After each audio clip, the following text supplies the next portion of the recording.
Thank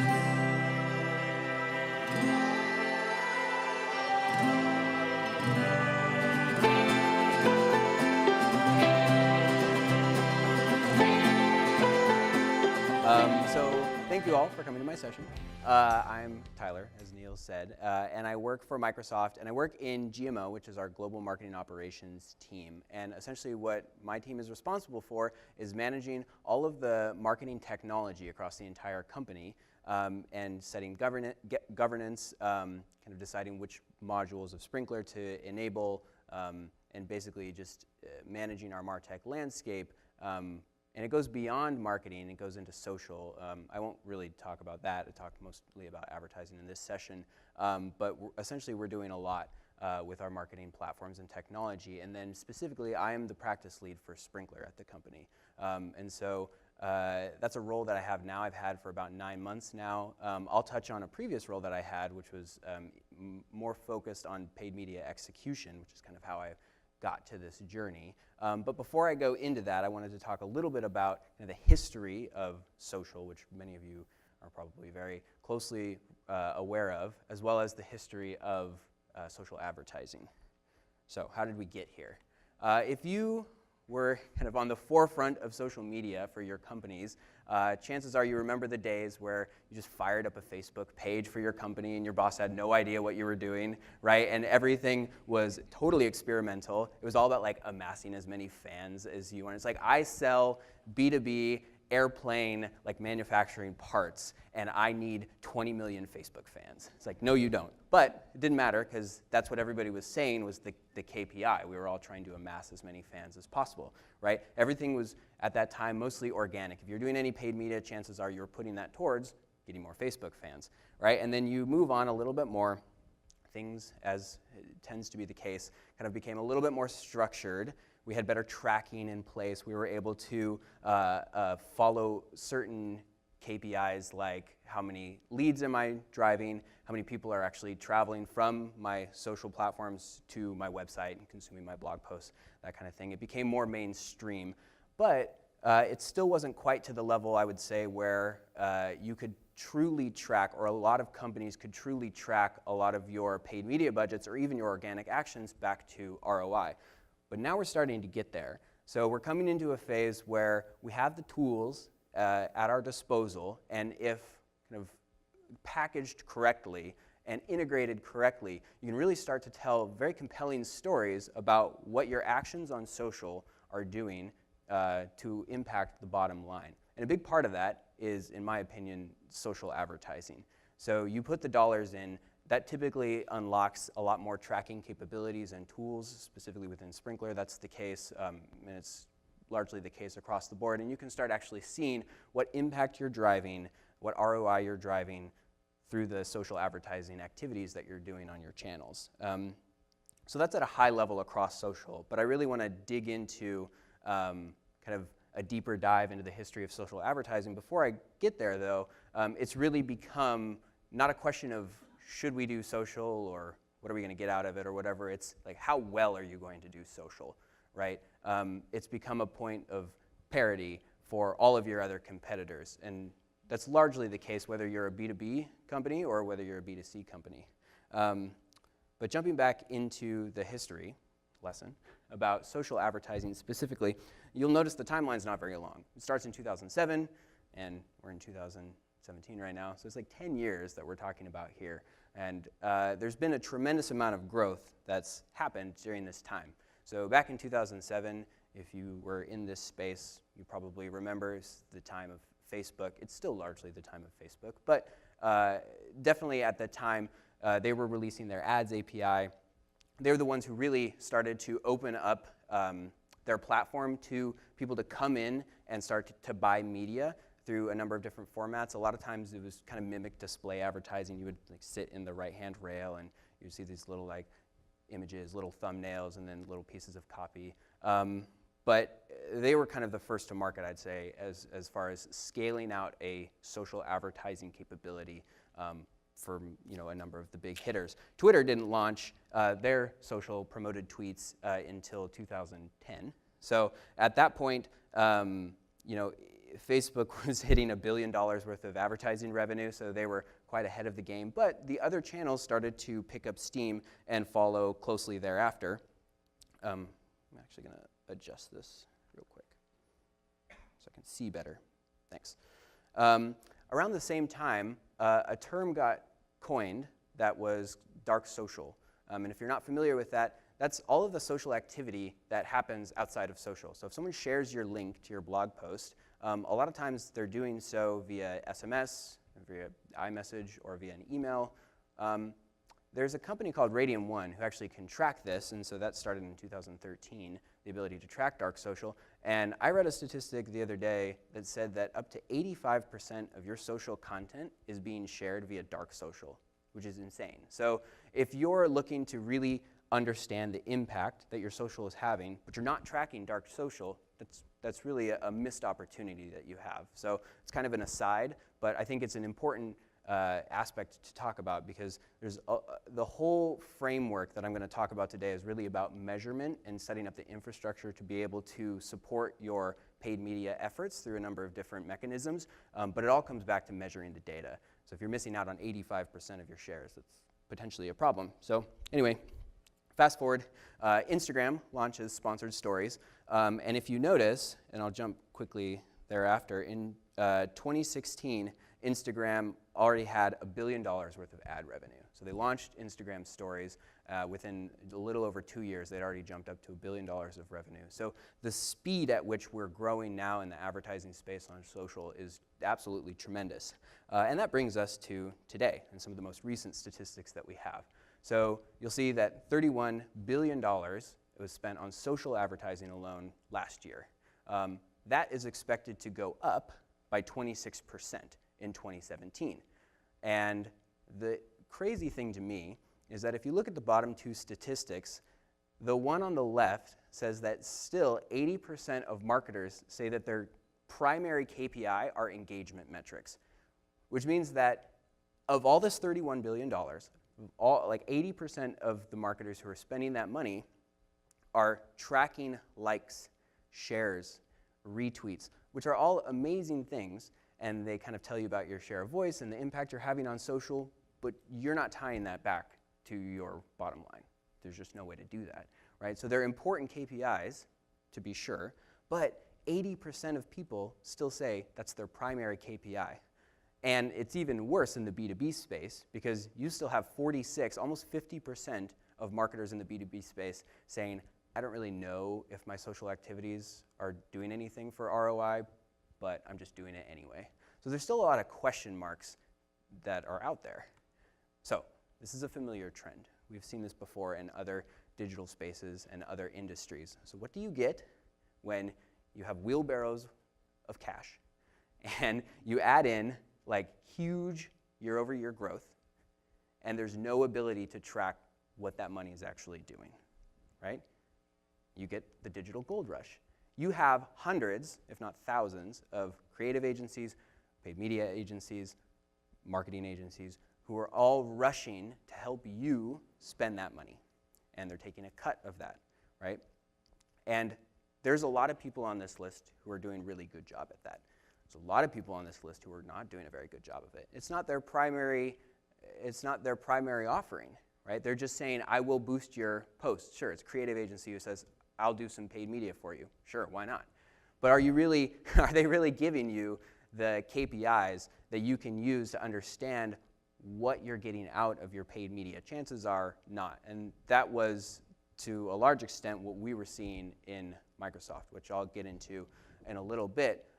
But I want to jump into kind of my story and how I came to the role that I'm in now. So I started out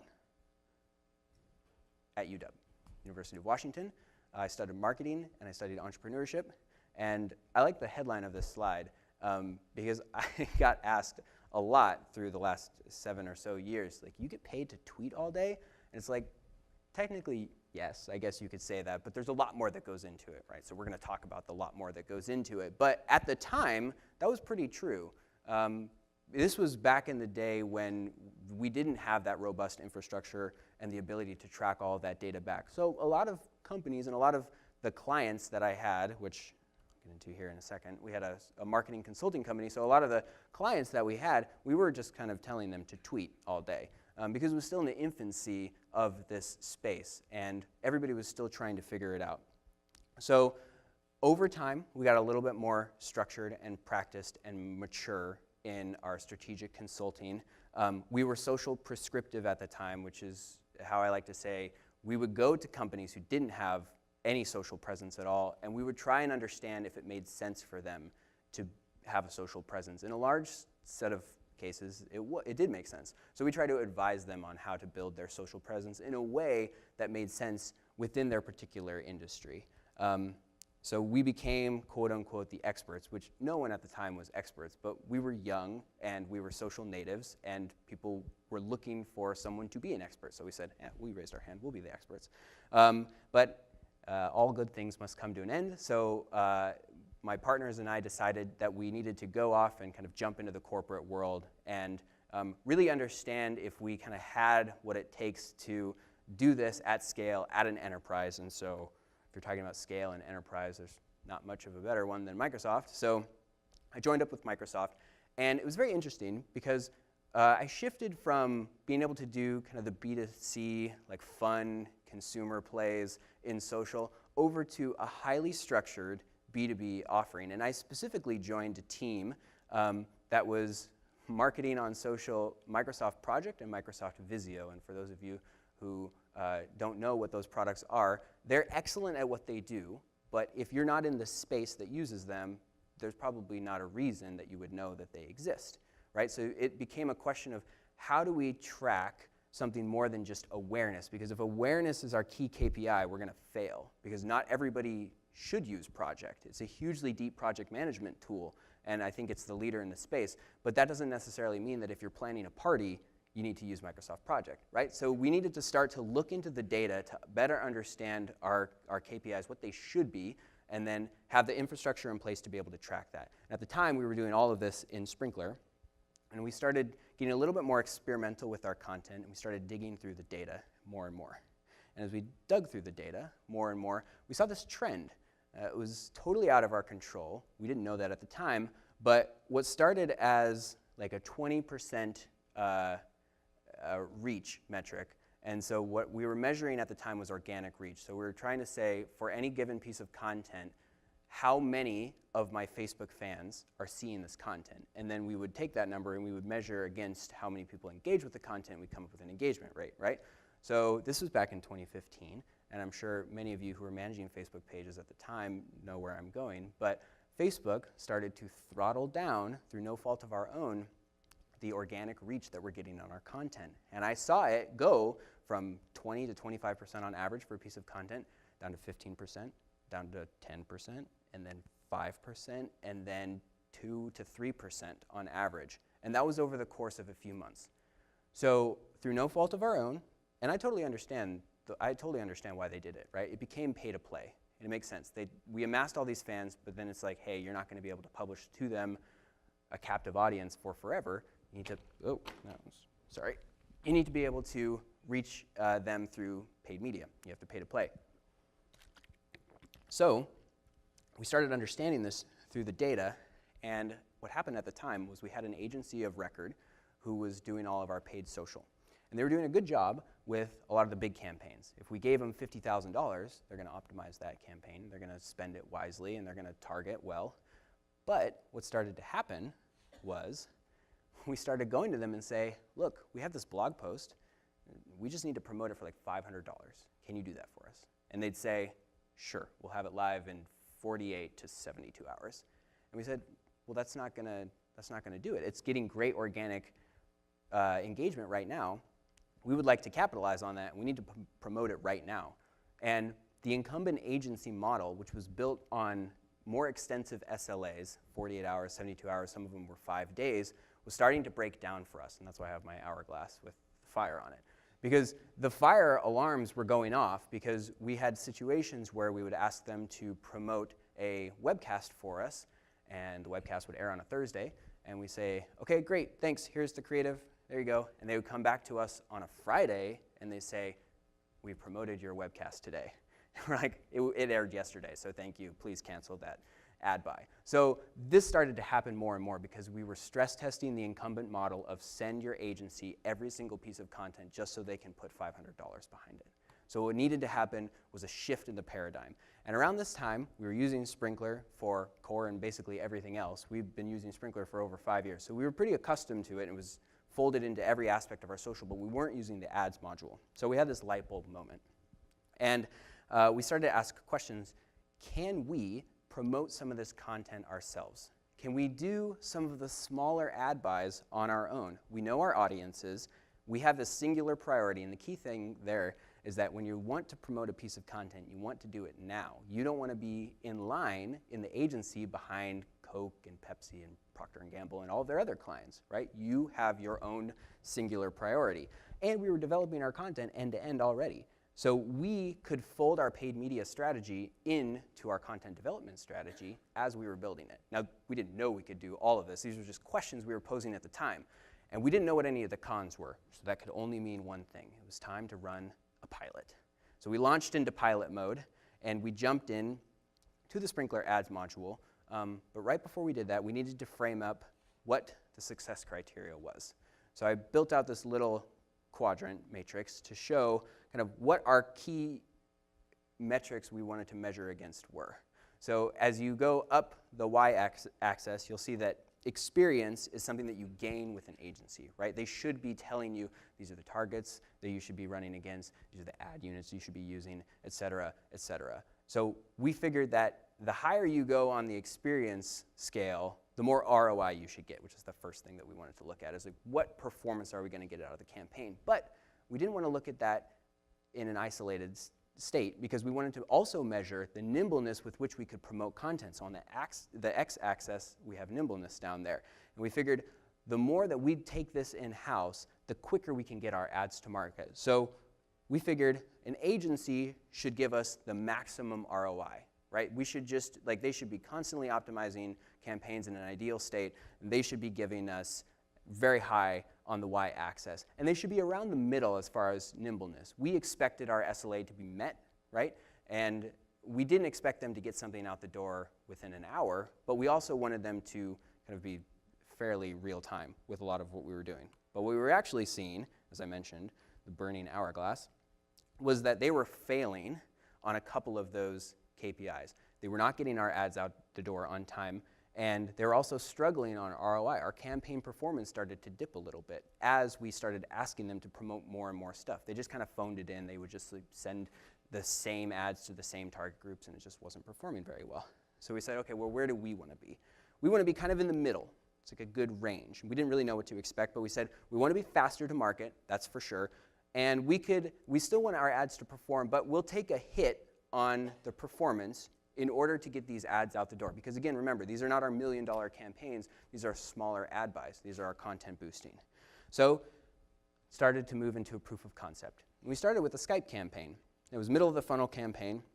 So the goal was to just drive more than awareness, but more advocates within a group of people who had already liked our page or were already following us on Twitter, and really get them to share our content and be advocates. And we were very iterative in this process, and we said, if we're going to do it, we're going to do it right. We're going to really try to focus on developing a lot of different creative, a lot of different targeting groups, and move through this and swap out and make changes and be experimental as much as we possibly could be. And so it was an iterative process, and we got it down to a 20-minute SLA.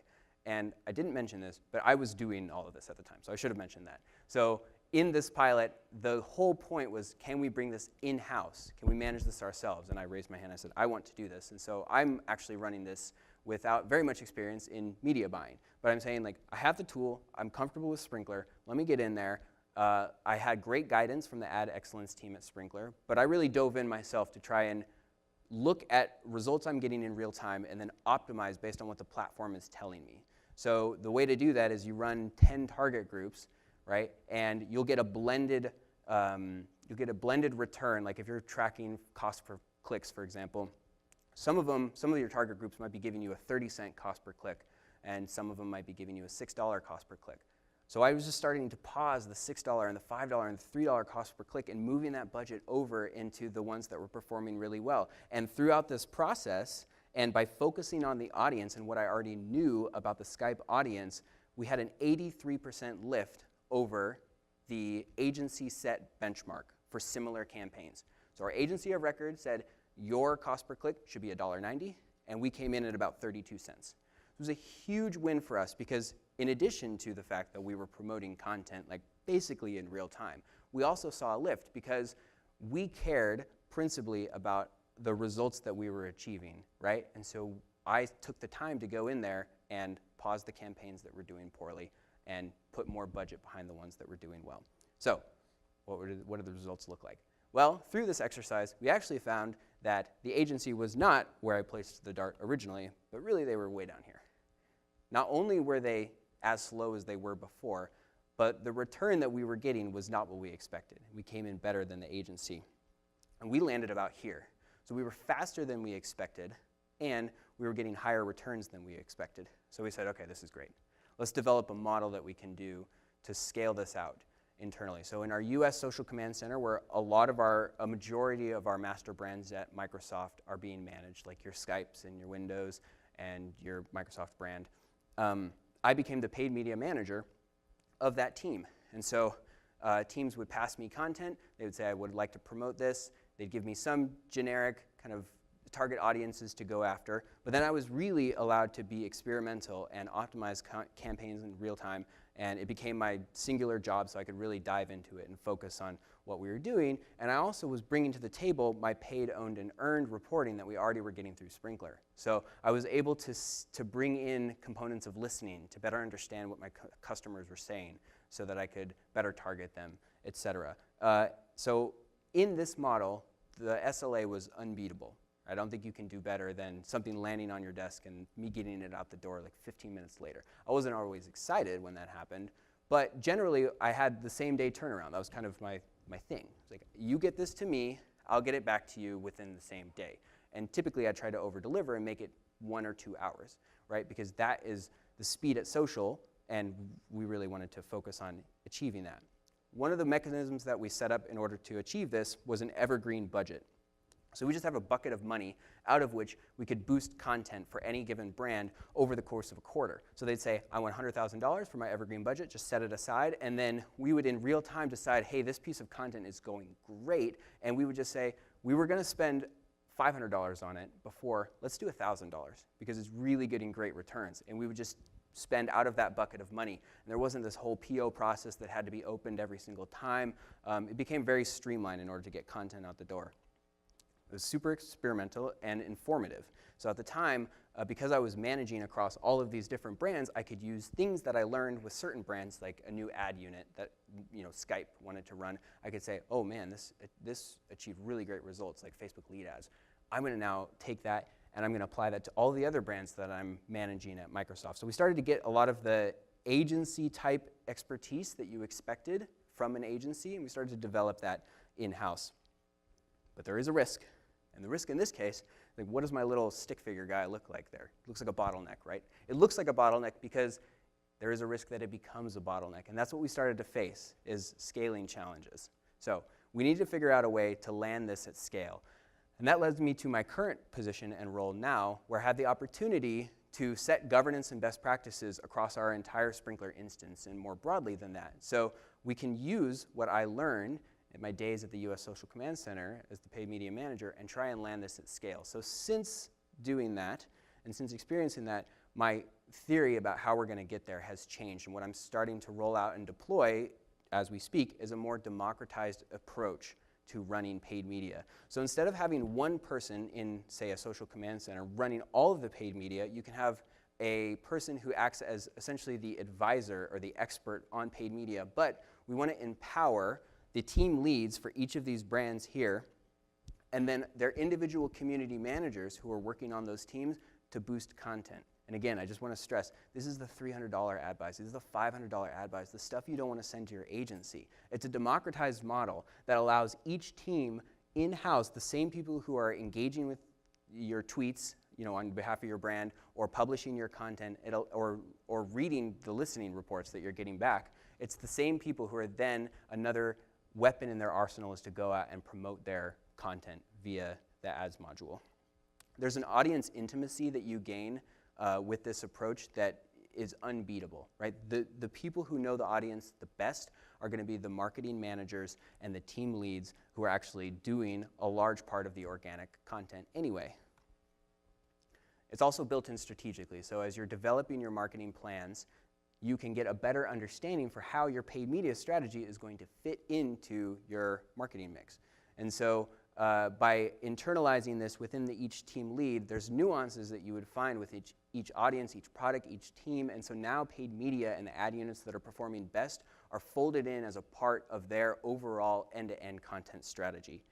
But as with any good thing, there's also risks. So in this case, with this model, the increased risk is governance. So if you give everybody access to your $100,000 paid media bucket of money, and they accidentally type 2 extra zeros, now you're spending $50,000 on a piece of content that you really only wanted to promote for $500, and that's obviously a huge problem. So what's really key is using the fine-grained permissions within Sprinklr that exist to give the specific hubs and then the spokes the permissions that they need to execute the task and achieve the end goal and nothing more, right? So we do not want to give the spokes the ability to create new budgets within Sprinklr. We want to keep that with the team lead, or even that bottleneck person from the previous slide who's acting as like the umbrella ad excellence person within the organization. And if you implement that kind of governance, then you can alleviate a lot of the risks.